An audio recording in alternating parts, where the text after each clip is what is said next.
Hi, welcome to Double Strike Recap. Today I'm gonna review a 1972 American action thriller film, The Godfather. Spoilers ahead. In late summer of 1945, guests are gathered for the wedding reception of Connie, daughter of Don Vito, the head of the mafia, the Corleone family. Friends and associates the Corleone family knew Vito as Godfather. Tom Hagen is a lawyer and a devoted son of Don Vito. Don Vito is hearing requests for favors, because according to Italian tradition, no Sicilian could refuse a request at daughter's wedding day. One of the men who asked the request is Amigo Lanacera, a mortician and acquaintance of the Don, whose daughter was brutally beaten by two young men, for refusing them advances, but the men received minimal punishment. Don Vito was disappointed with the bonus, who'd avoided most contact with the Don due to Corleone criminal dealings. Well, the Don's wife is a godmother to Bondacera's daughter, a relationship Don Corleone uses to extract the new loyalty from the Undertaker. So Don Vito agrees to have his men punish the responsible youths in return for future service if necessary. Meanwhile, the Don's youngest son Michael, a decorated Marine hero returning from World War II, arrives at the wedding and tells his girlfriend Kay Adams about his family, informing her about his father's criminal life, but he reassures her that he is different from his family and doesn't plan to join them. The wedding scene serves as a critical exposition for the remainder of the story. As Michael introduces the main characters to Kay, Michael's next older brother, Fredo, is a bit dim-witted and quite drunk by the time he finds Michael at the party. Sonny, the Don's eldest child and next in the line to become Don upon his father's retirement, is married, but he is a hot-tempered philanderer who sneaks into a bedroom to have sex with one of Connie's bridesmaids. Also among the guests at the celebration is the famous singer Johnny Fontane, Don Vito's godson, who has come from Hollywood to petition Vito's help in landing a movie role that will revitalize his flagging career. Doc Waltz, the head of the studio, denies Fontane the part of a character much like Johnny himself, which will make him an even bigger star. Don Vito also receives congratulatory salutations from Luca Brasi, his terrifying enforcer in the criminal underworld, and fills a request from Nazarene, the baker who made Connie's wedding cake, who wishes for the man his daughter has fallen in love with, Enzo, to become an American citizen. After the wedding, Hagen is dispatched to Los Angeles to meet with Waltz, who angrily tells him that he will never cast Fontane in the role he holds, a grudge because Fontane seduced and ruined a starlet who Waltz had been grooming for stardom. Waltz is persuaded to give Johnny the role, but he refuses. Waltz wakes up early the next morning and feels something wet in his bed. He pulls back the sheets and finds himself in a pool of blood. He screams in horror when he discovers the severed head of his prized $600,000 stud horse cartoon in the bed with him. Upon Hagen's return to the family, he meets with Virgil the Turk's Zolazzo, who is being backed by the rival, the Toglia family. He asks Don Corleone for financing as well as political and legal protection for importing and distributing heroin. Despite the huge profit to be made, the Don refuses to explain that his political influence would be jeopardized by a move into the narcotics trade. The judges and politicians he's allied himself with over several decades would renounce their friendships with him if he were to enter the drug trade.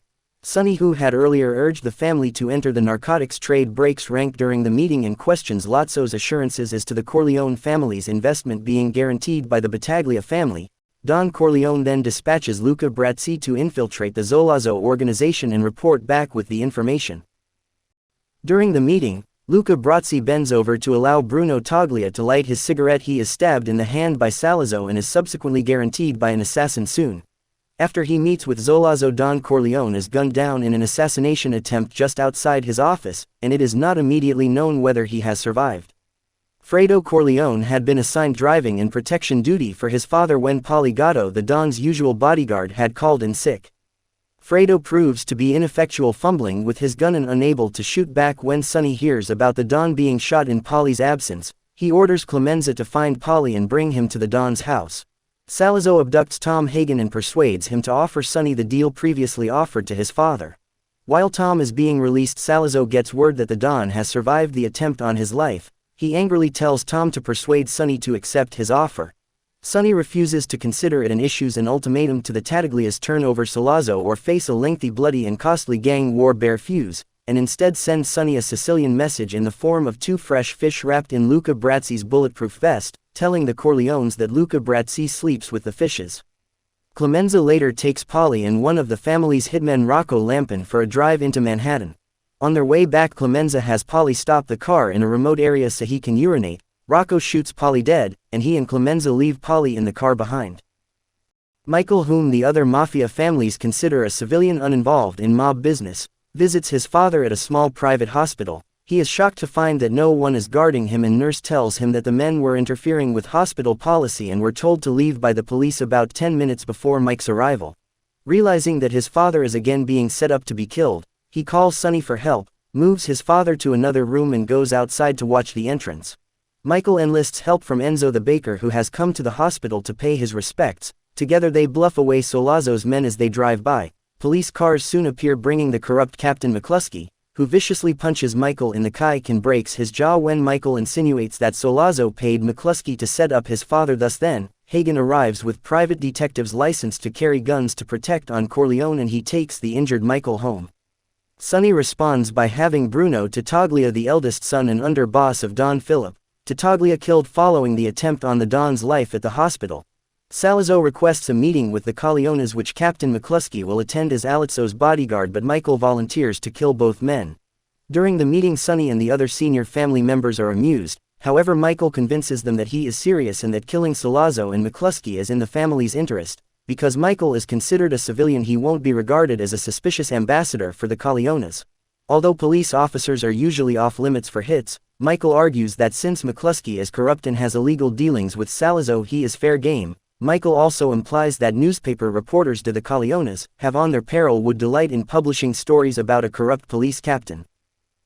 Michael meets with Clemenza, who prepares a small pistol for him, covering the trigger and grip with tape to prevent any fingerprint evidence. He instructs Michael about the proper way to perform the assassination and tells him to leave the gun behind. He also tells Michael that the family was all very proud of Michael for becoming a war hero during his service in the Marines. Clemenza shows great confidence that Michael can perform the job and tells him it will all go smoothly. The plan is to have the Corleones informers find out the location of the meeting and plant the revolver before Michael, Sollazzo and McCluskey arrive. Before the meeting in a small Italian restaurant, McCluskey frisks Michael for weapons and finds him clean. After a few minutes where Michael and Sollazzo converse in Italian, Michael excuses himself to go to the bathroom, where he retrieves the planted revolver. Returning to the table, he shot death McCluskey and Sollazzo. Michael is sent to hide in Sicily, while the Corleone family prepares for all-out warfare with the 5 families who are united against the Corleones as well as a general clampdown on the mob by the police and government. Vito returns home from the hospital. He is distraught to learn that it was Michael who killed Sollazzo and McCluskey. One day Sonny sees a bruise on Connie's face and she tells him that Carlo hit him.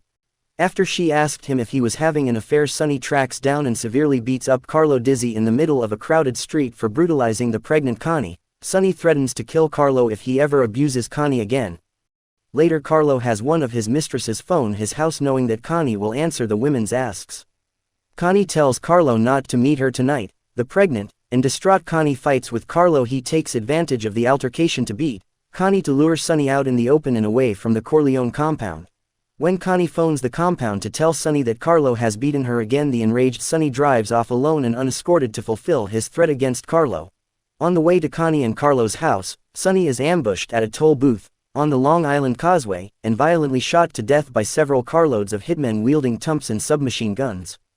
Tom Hagen relays the news of Sonny's death to the Don, who calls in the Faffer from Bonacera to personally handle the embalming of Sonny's body rather than seek revenge for Sonny's killing.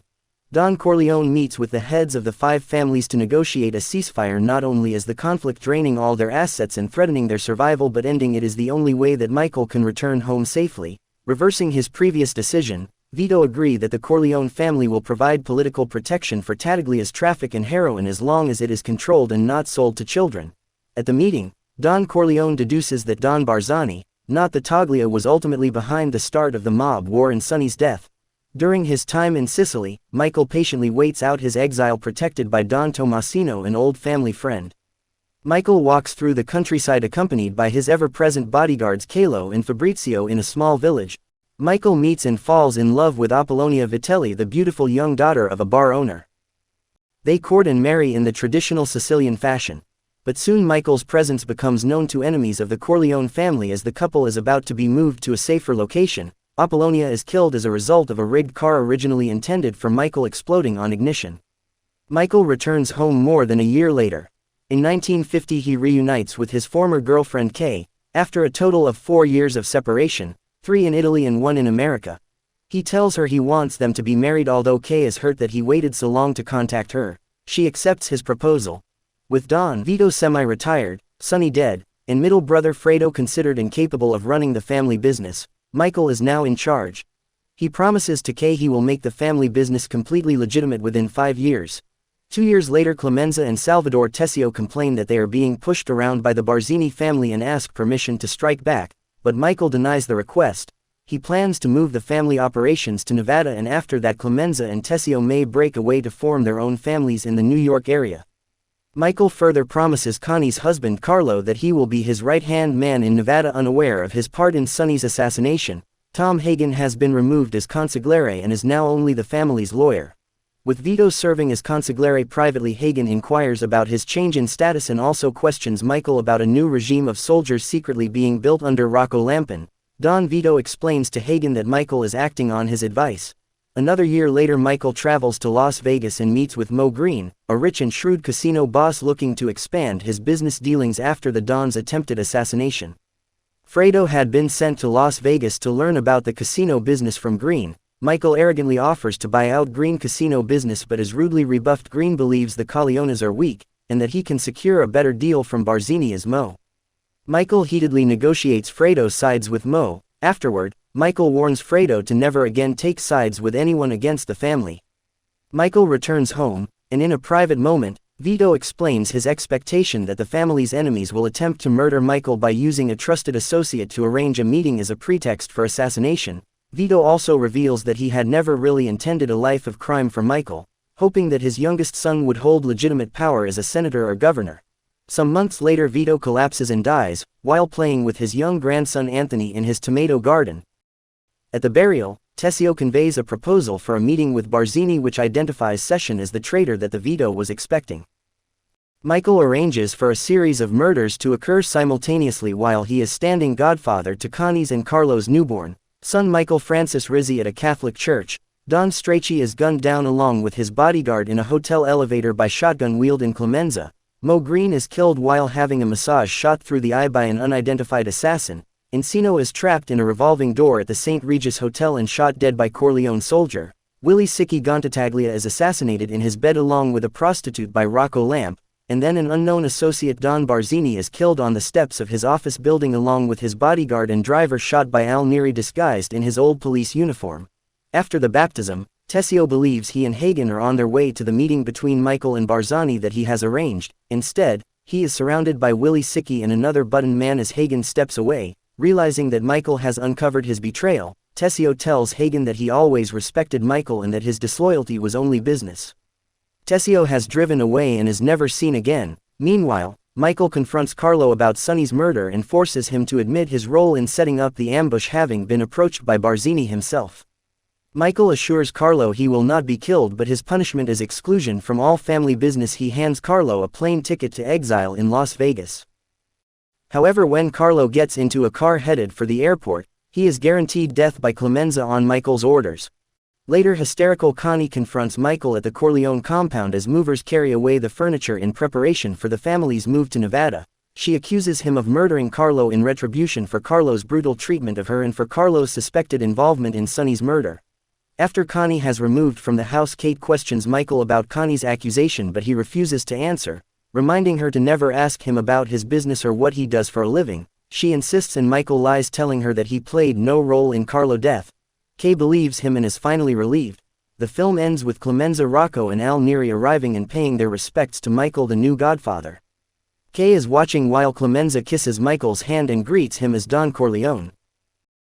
Hope you enjoyed this video.